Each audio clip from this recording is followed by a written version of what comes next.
दोस्तों, पास होके भी रद्द हो गया है वक्फ बिल। फंस गया है वक्फ बिल। मोदी सरकार पर दोस्तों गाज गिर गई है, क्योंकि सुप्रीम कोर्ट खारिज कर देगा वक्फ बिल।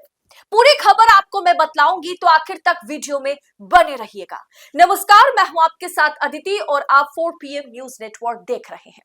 सुप्रीम कोर्ट के वरिष्ठ वकील ने चैलेंज कर दिया है कि वक्फ बिल सदन के बाद सुप्रीम कोर्ट में रद्द होकर के रहेगा। 2 अप्रैल देर रात को लोकसभा में 232 वोटों के साथ और 3 अप्रैल देर रात 95 पक्ष में बड़े वोटों के साथ राज्यसभा और लोकसभा दोनों सदनों में वक्फ संशोधन बिल पास हो गया है, जिसके बाद इस बिल को कानूनी जमा पहना दिया गया है। लेकिन वक्फ संशोधन बिल पास होने के बाद भी यह बिल रद्द हो जाएगा। बड़ा ऐलान सुप्रीम कोर्ट के वरिष्ठ वकील और कांग्रेस सांसद अभिषेक मनु सिंघवी ने कर दिया है। यह बिल भले ही दोनों सदनों में नायडू और नीतीश को डरा धमकाकर के पास कराया गया हो, लेकिन यह बिल कानून बनते ही रद्द हो जाएगा। पर कैसे, आइए जानते हैं। पहले खबर देखिए। बिल को थोपा गया, अदालत कर देगी खारिज। वक्फ बिल को लेकर के अभिषेक मनु सिंघवी का केंद्र सरकार पर बड़ा हमला। अभिषेक मनु सिंघवी कांग्रेस के राज्यसभा सांसद हैं और सुप्रीम कोर्ट में सरकार के खिलाफ लड़ने वाले वरिष्ठ वकीलों में शुमार हैं। कोर्ट में सरकार को धूल चटाने वाले अभिषेक मनु सिंघवी ने कहा है कि यह केस संसद में नहीं, कोर्ट में लड़ा जाएगा और अदालत इस बिल को पूरी तरीके से असंवैधानिक करार देगी, खारिज कर देगी। संघवी ने कहा, इस बिल में क्या ही स्वतंत्रता बची है, इसमें सिर्फ सरकारी नियंत्रण बचा है। उन्होंने कहा, पुराने कानून में वक्फ बोर्ड के CEO का मुसलमान होना आवश्यक था। साथ ही जिन 2 व्यक्तियों के नाम जो है बोर्ड देता था, उनमें से एक व्यक्ति को नियुक्त करना आवश्यक था। वर्तमान बिल में ये प्रावधान शामिल ही नहीं है। सिंघवी ने कहा कि Karnataka Hindu religious institution charitability amendment act जो है, माता वैष्णो देवी एक्ट जो है, जगन्नाथ मंदिर एक्ट जो है, सिख गुरुद्वारा एक्ट और उत्तर प्रदेश काशी विश्वनाथ टेम्पल एक्ट का उल्लेख करते हुए उन्होंने कहा कि मैं इस सम्मानित सभा से पूछना चाहूंगा, क्या इनमें से एक में भी संबंधित समुदाय के अलावा किसी और को नॉमिनेट करने का अधिकार दिया गया है? नहीं। लेकिन इस बिल में गैर मुसलमान व्यक्ति भी, सरकारी नुमाइंदे भी बोर्ड का हिस्सा बनेंगे, जिससे सरकार वक्फ बोर्ड पर कब्जा जमाना चाहती है। उन्होंने कहा कि बीजेपी के नए नवेले दोस्त और तेलुगु देशम पार्टी के अध्यक्ष चंद्रबाबू नायडू ने कहा है कि तिरुपति जो मंदिर है, तिरुपति बोर्ड में गैर हिंदू कैसे आ सकता है, और वहां पर काम करने वाले मुसलमानों की भी छुट्टी करा दी गई है। उनका सराहना करते हुए सिंघवी ने पूछा कि सरकार अब किस आधार पर ये आप कह सकते हैं कि अमेंड कर रही है, वक्फ बोर्ड को संशोधन में लाया गया है। दोस्तों, ये सौतेला व्यवहार है, ये बात बार बार अभिषेक मनु सिंघवी ने दोहराया है। ये अलग अलग कसौटी एक समुदाय के साथ ही क्यों अपनाई जा रही है? वक्फ बाय यूजर्स पर उन्होंने कहा है कि सुप्रीम कोर्ट में ये मामला यहीं पर फंस जाएगा। सरकार जो है वो वक्फ बाय यूजर पर पूरी तरीके से सुप्रीम कोर्ट में फंस जाएगी और सुप्रीम कोर्ट सरकार के इस बिल के खिलाफ फैसला सुना देगा। फिर सरकार, मोदी सरकार कहीं का नहीं रहेगी। सुप्रीम कोर्ट ने इस मुद्दे पर यानी वक्फ बाय यूजर पर कहा था कि सैकड़ों वर्षों से वक्फ बाय यूजर प्रचलित है, कानून में, धर्म में, व्यवहार में स्थापित है।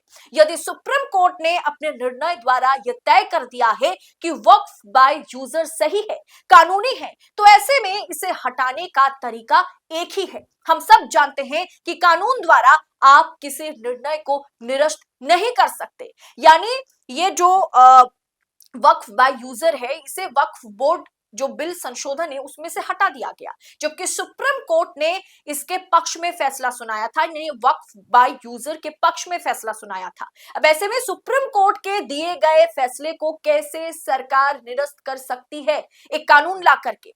इसीलिए अब सुप्रीम कोर्ट में कानूनी लड़ाई लड़ी जाएगी।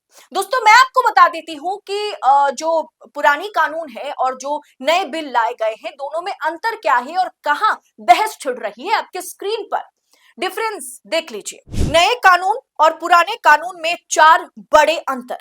पुराना कानून क्या कहता है? सेक्शन 40 में रीजन टू बिलीव के तहत अगर वक्फ बोर्ड किसी प्रॉपर्टी पर दावा करता है तो उस प्रॉपर्टी का मालिक सिर्फ वक्फ ट्रिब्यूनल में ही अपील कर सकता है।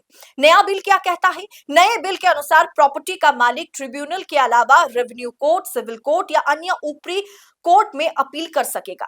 दूसरा, वक्फ ट्रिब्यूनल का फैसला आखिरी माना जाता है, उसे चुनौती नहीं दी जा सकती। लेकिन अब वक्फ ट्रिब्यूनल के फैसले के खिलाफ हाईकोर्ट में अपील की जा सकेगी। तीसरा, किसी जमीन पर मस्जिद हो या उसका उपयोग इस्लामिक कामों के लिए हो तो वो ऑटोमेटिकली वक्फ संपत्ति हो जाती थी।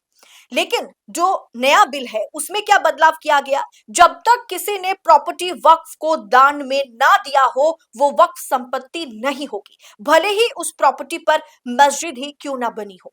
चौथा, जिस पर बवाल मचा हुआ है वो है वक्फ बोर्ड में महिलाओं और अन्य धर्म के लोगों की नियुक्ति नहीं होती थी। लेकिन जो नया बिल है उसमें यह बदलाव कर दिया गया कि वक्फ बोर्ड में 2 महिलाओं की एंट्री होगी, वो तो ठीक है, लेकिन 2 अन्य धर्म के सदस्यों की नियुक्ति हो सकेगी। और इसी मसले पर बवाल मचा हुआ है और इसी मुद्दे को जब सुप्रीम कोर्ट में चैलेंज किया जाएगा तो सुप्रीम कोर्ट वक्फ बोर्ड के पक्ष में और सरकार के खिलाफ में फैसला सुनाएगा। यह दावा एक तरीके से सुप्रीम कोर्ट के वरिष्ठ वकील और राज्यसभा सांसद कांग्रेस की ओर से अभिषेक मनु सिंघवी ने किया है। अभिषेक मनु सिंघवी ने साफ किया है कि सरकार ने बहुमत का दुरुपयोग किया है और बिल को हम पर थोपा गया है। अगर बिल को चुनौती दी जाती है तो इस बात की पूरी संभावना है कि न्यायपालिका इसे असंवैधानिक करार देगी, इसे पूरी तरीके से खारिज कर देगी। यानी सीधा सीधा इस बिल को सुप्रीम कोर्ट में चैलेंज कर दिया गया है। तमिलनाडु के सीएम स्टालिन ने भी इस मामले के लिए सुप्रीम कोर्ट का रुख करने का ऐलान कर दिया है। दूसरी ओर सिंघवी ने भी स्पष्ट किया है कि सुप्रीम कोर्ट के दिए गए आदेश के खिलाफ है ये वक्फ संशोधन बिल। इसीलिए कानूनी लड़ाई में ये सरकार जो है इस मुद्दे पर हार जाएगी। सरकार की हार पूरी तरीके से सुनिश्चित है। यानी सवाल वही है कि क्या पास होकर भी, दोनों सदनों में पास होकर भी वक्फ बिल जो है वो रद्द हो जाएगा?